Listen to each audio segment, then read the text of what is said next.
Every night when I went to bed, I would take my nightly prescriptions and just think, like, when do I do this? Because I knew I had enough at any time to just take them and die. And I always wondered, how many days would it take for them to find me? It's time to open your mind and expand your empire. You're listening to The Ted Huff Show. Join in for stories that embrace imperfections and become the inspiration you need to achieve true greatness in your life through actionable progress in the pursuit of self-discovery, self-improvement, and self-purpose. Where will your story take you? Now let's get it started with the man himself, your host, Ted Huff. Welcome to episode 20 of the Ted Huff Show. We have Hollie Godfrey on, the founder of BeaUtahful State of Mind. Hollie grew up in a violent rock and roll lifestyle family where she learned how to cope with life through drugs, alcohol, and aggressive behavior. Hollie was ready to carry out the elaborate suicide she had planned, but a chance encounter would stop her, and her life has changed forever. In this episode, you will hear how Hollie became a product of her environment and how breast implant illness changed her perception of life and what she's doing to help others with this second chance. Hey Hollie, thanks for joining us on the Ted Huff Show. I'm so excited to have you on, especially the journey that you've gone through in your life is very interesting, and how you've overcome it is even more interesting. But let's get started with you kind of giving an overview with everybody of who Hollie is today and what you've got going on before we start to dive into how you got there. Mm-hmm. All right. Thanks for having me on your show. I'm excited to do this segment with you. I guess where I come from is I'm a child of two alcoholics and drug addicts, and had a bit of a rough childhood, a lot of abuse, and then I continued into abusing myself the same way that my parents did. In the past couple of years, I've overcome a lot. I've turned my life around and found my worth, and now I'm just really focused on helping other people find that strength within. You mentioned growing up as a child of two alcoholics. I know you have a younger sister as well. You really grew up in the drugs and rock and roll lifestyle. Tell us what that was like, and kind of give everybody an understanding of what that really was, because we say it and it's like, oh yeah, okay, cool. That means loud music and people hanging out, but it's a little bit more intense than that. It is. It's dirty. Growing up in it, I thought that it was really cool that we were living that way, because we just thought my dad was such a rock star, and the other guys in the band, they were our uncles, and that's the life we knew. But really, what it boiled down to was my dad being at the bar every night, practicing if they weren't playing at the bar. We had that party atmosphere around us all the time. My mom worked in a bar on and off if she had a job. And it was a lot of turmoil. They fought a lot. Of course, with any couple that drinks a lot comes a lot of fighting. And it was just very, it was violent. And at the same time, we thought it was really fun. It's funny, when the bar would shut down at night, the bar that was maybe a mile away, I always joke that we could see a parade of cars coming to my house at 2 a.m. And there's all these people hanging out partying, and they were doing cocaine. And I remember my mom having this piece of depression glass. It was a cake plate, and it was pink. And I remember lines of cocaine drawn out on that. Oh my goodness. And keg parties, my mom made all the food, and we'd always have a keg, and there was a net in the backyard with people playing volleyball, and we had a ping pong table. It was just, I grew up thinking that life was a party. Growing up in Utah, primarily a Mormon state, I definitely was the outcast. Friends weren't really allowed to stay the night very often. They didn't like my parents. My dad had pot growing downstairs in our spare room, with a whole hydroponic garden going with lights and everything. And I can imagine that didn't go over too well with law enforcement if they ever found out. No, yeah. So one of my babysitters called the cops one night thinking somebody was in my garage, and we had cats, and the cat had a litter of babies. So she heard something out in the garage and called the cops, and the cops came through, and my dad was playing that night, and my mom was out with them, and those cops came through and saw my dad's plants and took them all. So that babysitter never babysat again. But yeah. We just grew up thinking it was okay. If we lost a tooth and we were in bed and the tooth fairy was supposed to come that night, we had a line of people at our bedroom doors coming in and sticking money underneath our pillow. And I remember waking up one morning and I had like $27 under my pillow because all my mom's friends, oh, look how cute she is sleeping. And we'd wake up in the morning and there'd be people passed out all over the house. And we would, nudge whoever was there and say, hey, will you make me some cereal? And we just grew up thinking all those people were our aunts and uncles. And, my mom was beautiful. She was just a knockout.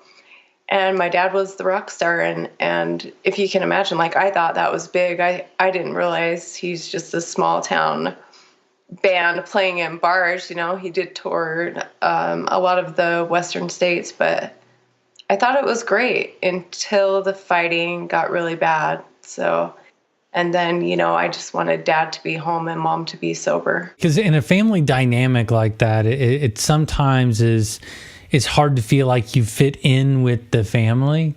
And it also, as you mentioned, fitting in with the folks in the area that you lived.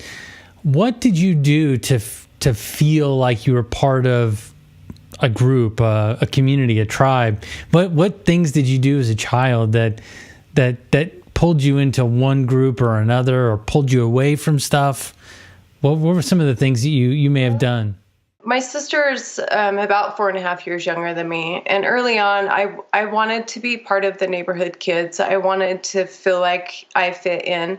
So I would oftentimes go to church with them and go to primary and try to, fit in that way.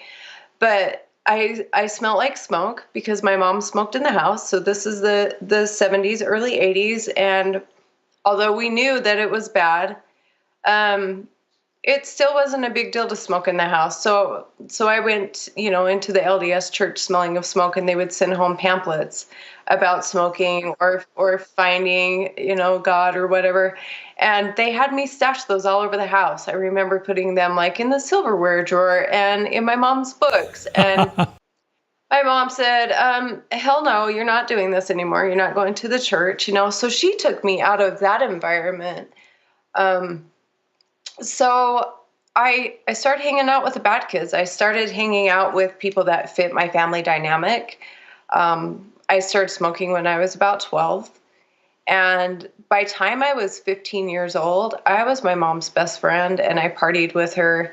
And help us. So for those who don't understand, help us understand what being your mom's best friend and partying her was like. Well, it's funny that my sister was my dad's favorite and I was my mom's favorite. And, my dad abused me pretty bad. He would knock the shit out of me, and he would use the belt on me to the point where I had welts across my ass, and I had a gym teacher call the cops.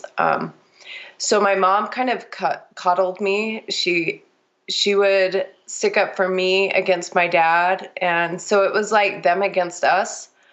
And as my mom's drinking got worse, she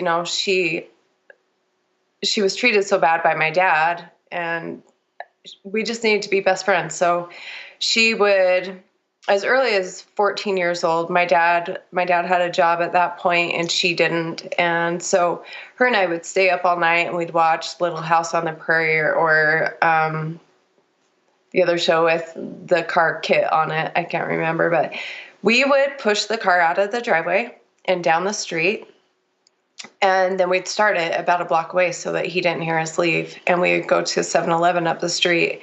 And she let me smoke, but she always said, smoke the same brand that I smoke so your dad won't see a different cigarette butt in the ashtray. And so I did. And then she started buying me wine coolers. And this is back when you could rent a VHS movie at 7-Eleven. So we would just stay up all night drinking and smoking.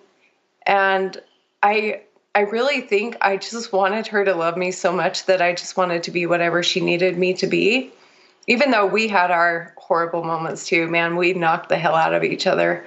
She was a mean drunk. But it just, we'd hear my dad get up for work and he'd go in to wake my sister up, and me and my mom would have a bed made on the floor in front of the TV, and we'd pretend to be asleep. And then we'd sleep all day.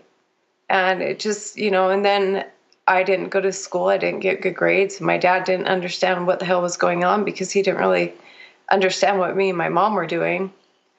But by the time I turned 15, my mom and dad separated, and she was doing a lot of cocaine, and she was freebasing it, and her boyfriends that she had were doing that. And one night she said, you know what, I know you're going to do cocaine eventually, and I'd rather you just do it with me than try it out on the street. And I had a friend over at the time, my friend Heidi, and my mom gave us lines all night, and we sat there and watched her freebase it and how high she was.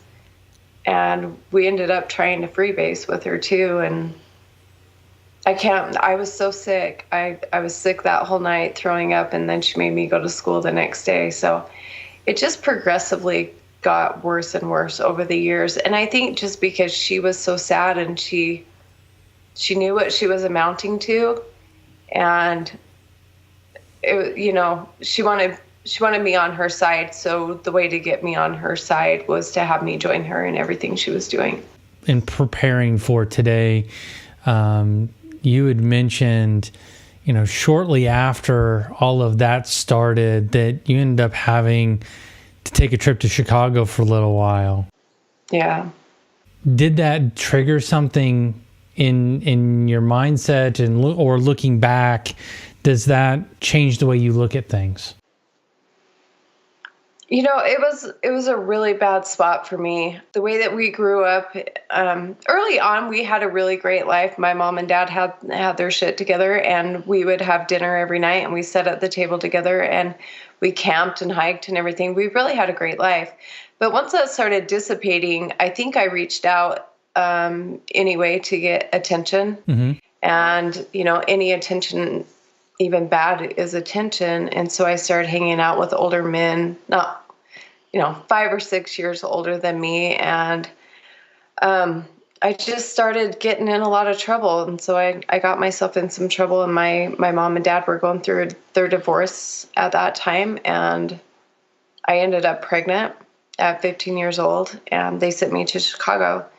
And my aunt lives there, my mom's sister. And I got there, and, they had my future mapped out for me. Clearly, I didn't end up having a baby, but I think I was just crying out for anybody's attention, anybody to, I don't know.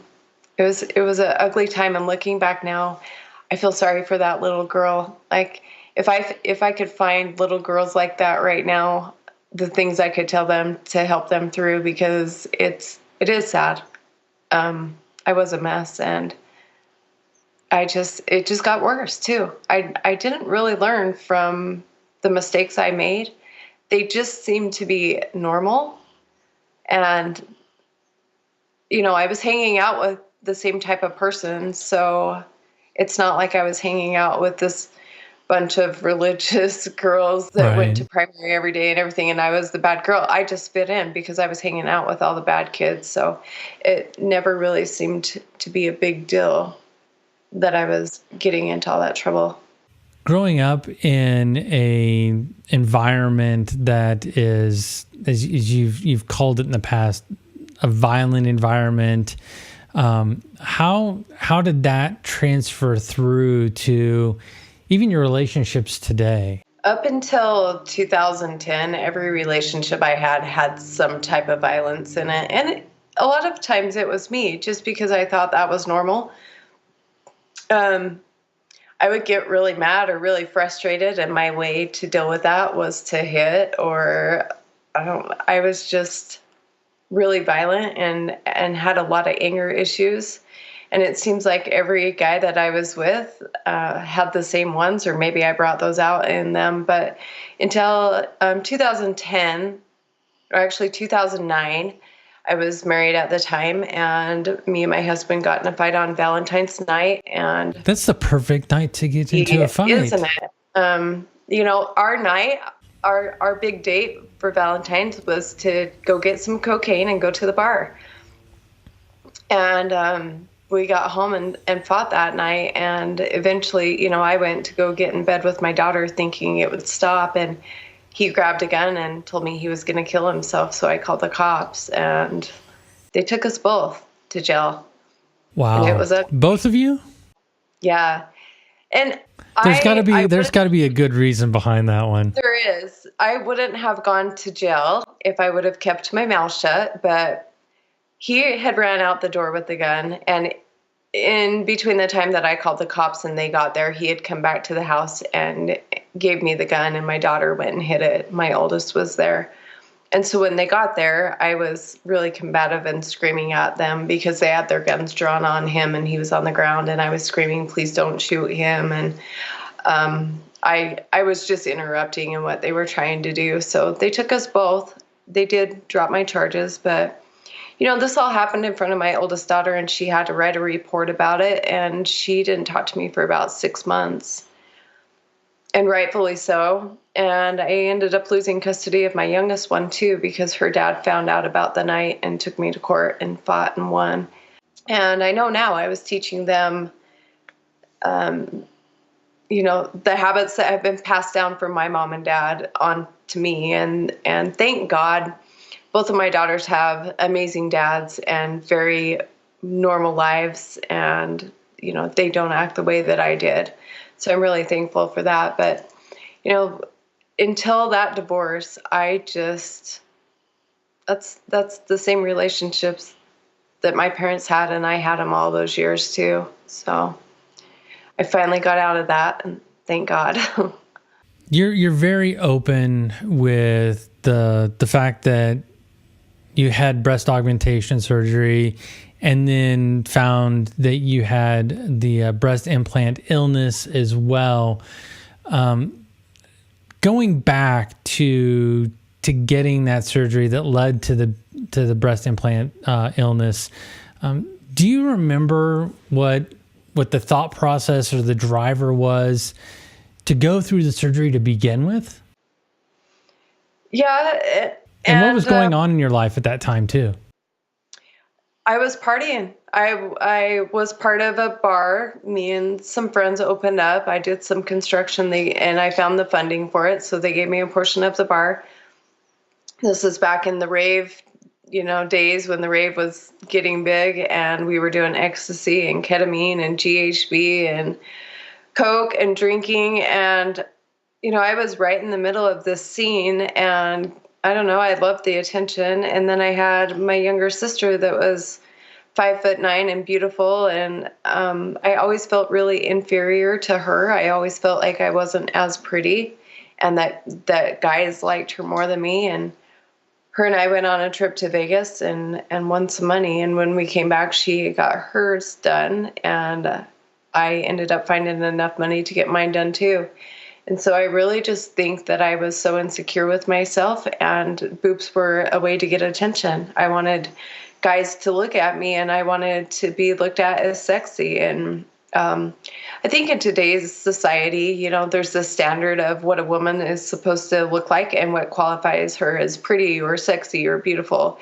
And we as women are always trying to chase that down, or we feel inadequate if we're not there. And it makes me sad that all these women feel that way, or that we're out getting Botox or whatever it may be. We never feel 100%. And this has led so many women to get breast implants. And there's so many that have had the illness and gone through years and years. I went through 15 years of being sick.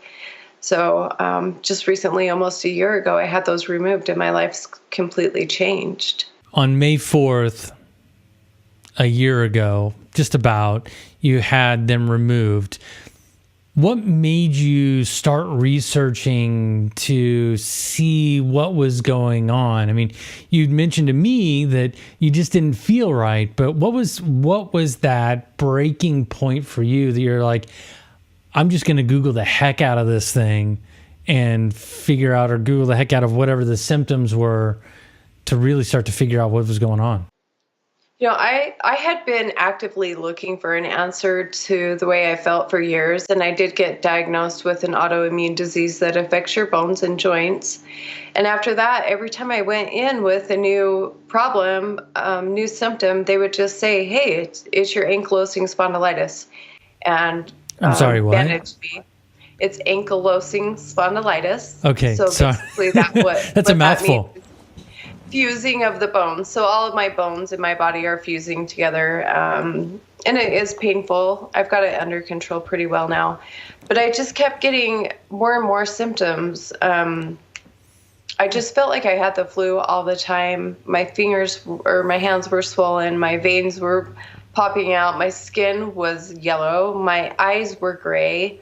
I had no energy. I mean, just getting out of bed in the morning was excruciating. I just couldn't do it. I ended up quitting my job and working for myself because I was having a really hard time getting to work on time and fulfilling, my duties. So going to the doctor, I'm assuming that, they tested for something and it's like, yep, tested for this. And kind of for those women that are watching or listening, what types of things started popping up? And it really, for you, were like, this isn't making a whole lot of sense that led you to the breast implant illness.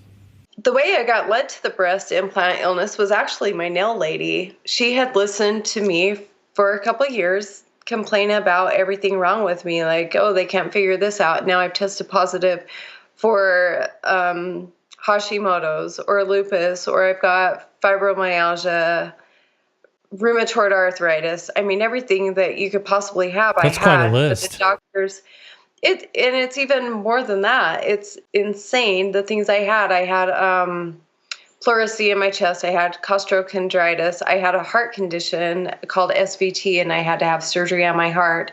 I went into SVT 7 times in 1 year. Oh, wow. All of these things are caused by breast implant illness. And you just, throughout your life, you get diagnosed with things and you don't compile them all together to see the bigger picture until you stumble upon this. And when my nail lady said, Holly, maybe this is breast implant illness, you should look it up. A friend of ours just went through it. And I got home and I Googled it and I started watching YouTube videos, and I texted my friend that had hers removed, and I just remember I just started bawling and went, oh my God, this is me. There's an answer. And meantime, my kids and family and friends they'd just become so tired of me because I was just constantly complaining that I didn't feel good, and nobody believed me. I remember telling a friend of mine, Judy, like, I know I have cancer and they just can't find it. It's got to be because I am so sick. And when I found out about this illness, I really had a light bulb moment. How long did it take? How long did it take from the time that you were like, I think this is it, to the time that you had them removed? It was about 2 months. Oh, wow. Really fast. I didn't have the money to get them taken out. I'd quit my job. Insurance doesn't pay for it because it's not a medically proven problem. Mm-hmm. I knew I had my tax return coming back, and I did a GoFundMe, and I skimped and saved. I was wallpapering houses and doing some tile and painting, everything I had. I didn't care if I ate dinner. I was going to make sure I had that money. And so I came up with the cash to do it, and then had 4 weeks, unable to work. And the night before I got my nails done, I had planned on killing myself. I had left a couple notes. You'd mentioned to me that you had planned an elaborately planned, however you want to say it, but the suicide. I did. That was within 2 months of the removal surgery, or how much further back was that? I don't think that I would have made it another week. Every day I got braver and braver to finally do it. And I was on such a heavy prescription of narcotics for my pain, and I couldn't sleep because of my pain. So I had Ambien. And then with my heart condition, I was on a heart medication that was to slow down my heart rate because it was so high all the time. So I found out when I had my hysterectomy, they went to give me my medication for my heart, and I said, that's not the right pill. And they argued with me and finally gave me the right pill. And my doctor told me the next day, she said, if you took that with the pain medication that you were on, you would have just fallen into a sleep and died. It would have slowed your heart down so drastically with your pain medication, you would have just died. So I knew that just kind of stuck in the back of my mind. Like, if I ever want to kill myself, all I have to do is take extra heart medication with some narcotics. I just knew nobody would listen to me, and I didn't know where to go. I felt so alone and so scared, and I was so sick. I can't explain to you how horrible You just wanted to felt. stop feeling that way. I did. I was just done. And, I love my girls more than anything. Anybody that knows me knows I'm obsessed with both of my daughters. It's a little bit extreme, but, I did one thing right in my life by making those two. And at first I couldn't realize or fathom, like, how do I leave my kids? What do I say to my kids in a letter, how sick I was to be able to leave them? And I just got over it. I got to the point where I wasn't worth anything alive, being a mom, because I was so miserable all the time. And I just simply thought I was going to die. And so I'd left a couple notes. I had one hanging on the fridge that said what songs to play at my funeral. And I'd written a couple other notes, for them, telling them I was sorry. And every night when I went to bed, I would take my nightly prescriptions and just think, like, when do I do this? Because I knew I had enough at any time to just take them and die. And I always wondered, how many days would it take for them to find me? Because I didn't have a job anymore. I didn't report to anybody. So how long would it take for somebody to think, hey, Hollie's missing? And when I found out about the breast implant illness, all those thoughts went away. I finally knew I wasn't going to kill myself. And the weight that came off of me that day, and then when I had the implants taken out and I came home and I took that note off the fridge, it was such a freeing feeling to finally know that my kids weren't going to bury me. So I think now I have this understanding for people that have suicidal thoughts or have killed themselves. Like, I know how it feels to be in that dark of a spot. It's the darkest spot you can ever get to. And I was there. And so now I just want to help people understand, don't be ashamed if you're that depressed or if you're thinking about it or if you tried it. I hate to use the word normal because it's not normal. But in today's society, it kind of is normal. And instead of being ashamed and hiding how depressed you are, you need to come forward and be open about it, because that's how you get help. You can't help anybody that isn't letting you know how sad they are, how depressed they are. And although we have a lot of people that go to counseling and seek out help, I really don't think that they are 100% transparent. I think a lot of it gets sugar-coated because they're ashamed. So I just want to be there for people that have that feeling in their heart of just, not being worth anything and not knowing what to do. Because I've come so far since having my implants out. I've really turned my life around, and I love life again. And even more so now, like, life is so much more beautiful. I've always appreciated life and loved it and loved nature, but now even more, I'm so grateful to be, alive and healthy. You have lived, and it sounds like you've lived a life of feeling like a victim to circumstances, a victim to an outcome, a victim to illness. What do you do now that you're in a better place in your life? We know that comes and goes. So, like, there are the times where really start to get that victim mentality start to set in. Are there any things that you do to bring back that feeling of empowerment and pull yourself away from feeling like things are happening to you versus for you or through you? Yeah, I used to play victim all the time. I mean, everything was my mom's fault. Everything was my dad's fault. Everything was my ex-husband's fault. But what it boils down to is with my parents, I knew right from wrong. I knew that drugs and alcohol and smoking were wrong. I knew I needed to stay in school. My ex-husband, man, I blamed everything on him because he really was, he was a nightmare. But I've backed everything up, and now I say it's not Ryan's fault because I knew who he was and I married him. I knew the drugs were wrong and I did them with him. I knew fighting was wrong and I fought him. I can't, the breast implant thing, yeah, the manufacturers have some shame because they really do know that they make you sick.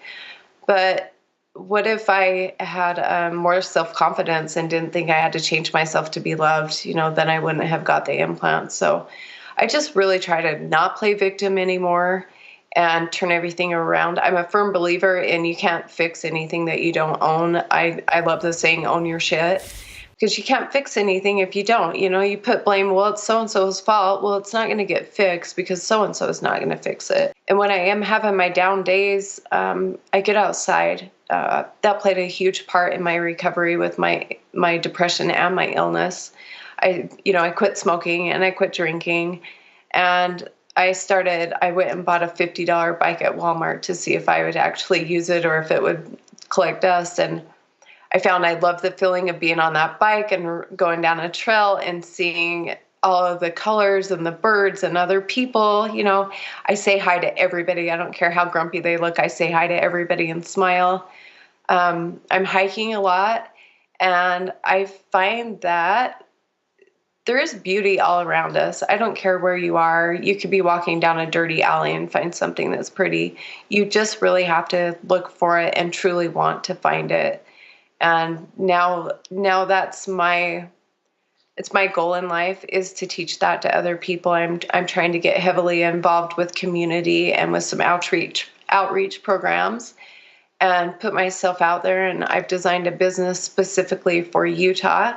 I mean, I went to an event today that is for the community of Salt Lake for drug abusers and homeless people. And it was a really cool outreach program that my friends are part of. And I went and involved myself with that today. And some of those people were as normal as you and I years ago, and just happened to get the wrong doctor that put them on the wrong medication. And so it's my mission now to really help my community and even further than Utah. But I just want to make a difference and take these people in and say, look, I know how you feel. I 100% identify with that dark, lonely, horrible place. And let me show you how I got out of it.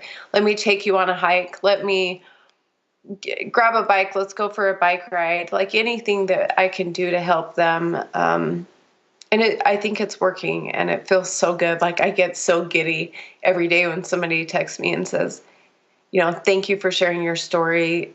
I went for a walk today, or I drove up the canyon and I did feel better. I really feel like I'm making my mark, and it makes all of this worth it. Now I look at it, and maybe I was supposed to have my parents.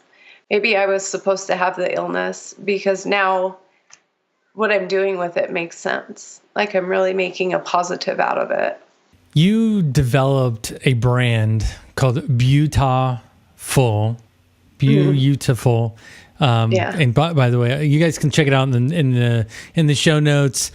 There. So if you're watching the YouTube video, you'll see she just held up a hat. But if you're listening in the show notes, she started BeaUtahful as a way to share. At least that's how I see it, as a way to share her outdoor therapy with everybody, and to be able to really drive that. Other than, and maybe this is it, but is there any other belief, behavior, or habit that you have changed in the last 2 to 3 years that is bigger than that outdoor therapy? I had to step away from the alcohol and drugs and really get raw with myself and just accept who I was and what I put myself through. A lot of the things I've gone through, like a DUI or bar fights, whatever it may be, those were all because of me.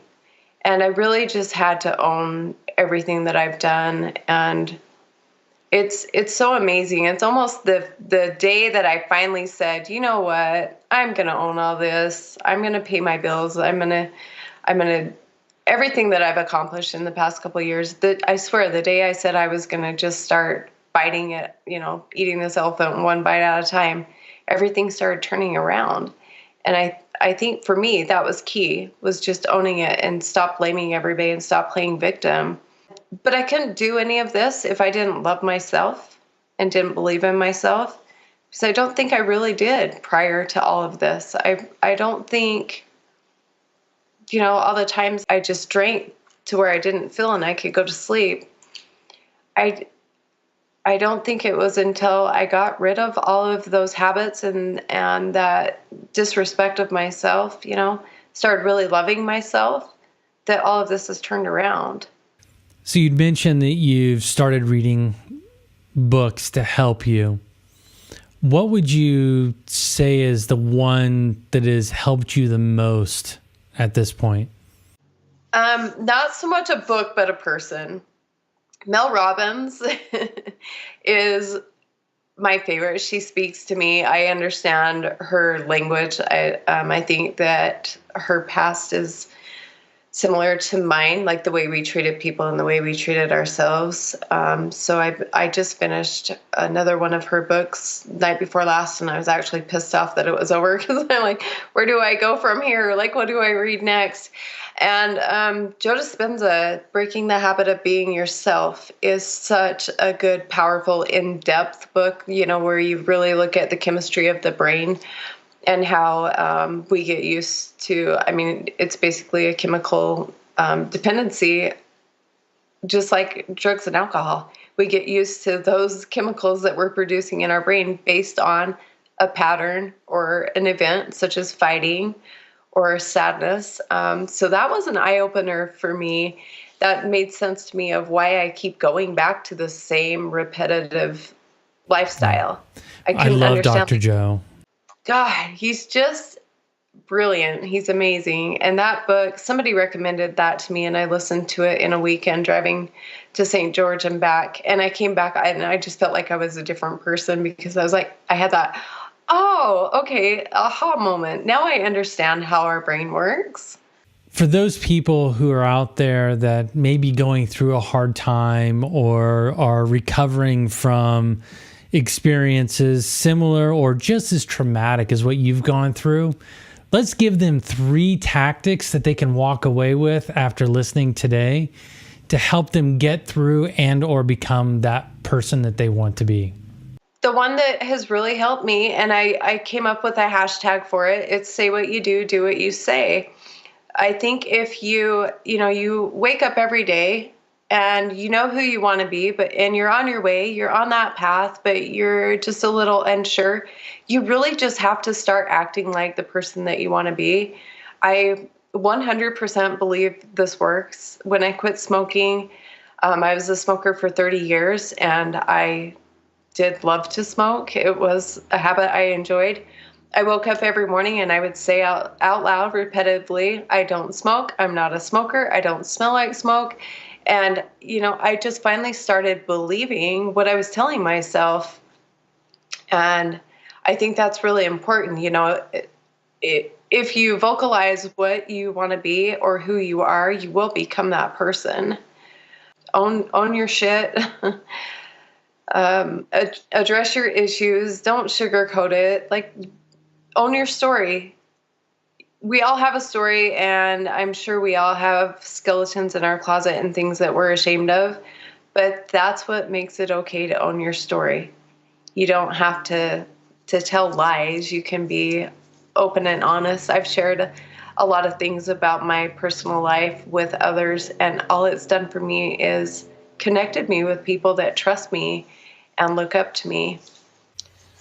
And the third one, everybody always gets stuck. They get like the first two really strong, and then that third one just kind of sneaks up.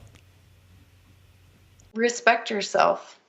Nothing in your life will go your way if you don't respect yourself. You'll allow people to mistreat you. You won't believe in yourself. You won't have courage. You just have to be your biggest fan.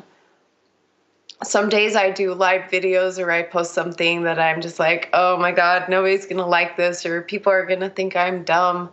And I do it, and the response I get is actually always good. So I think you just have to be your number one fan, and all of this just wraps around believing in yourself. What is the best way for people to reach out to you if they want to get your guidance or have you help them or understand the situation that you came from and how it might be able to help them? What is the best way for them to reach you? Probably my Facebook page, which is Beautiful State of Mind, spelled with Utah and beautiful. I'm doing a lot on there, and that's kind of my hub right now where I do everything out of. I really appreciate you hopping on the show, sharing your story. I know that going through it again and thinking about all these different things can really bring some emotion to it, and I appreciate you being vulnerable enough to share with everybody, and hopefully it helps somebody. So thank you again for being on the show. Thanks for having me. That's it for this episode of The Ted Huff Show. But we know you're wondering where you go from here. TedHuff.com makes it easy for you to get notifications for new episodes, specialized contests, exclusive giveaways, and upcoming events simply by signing up for our mailing list. You'll get access to all this and more by visiting TedHuff.com. That's TedHuff.com. Until next time, open your mind and expand your empire right here on The Ted Huff Show.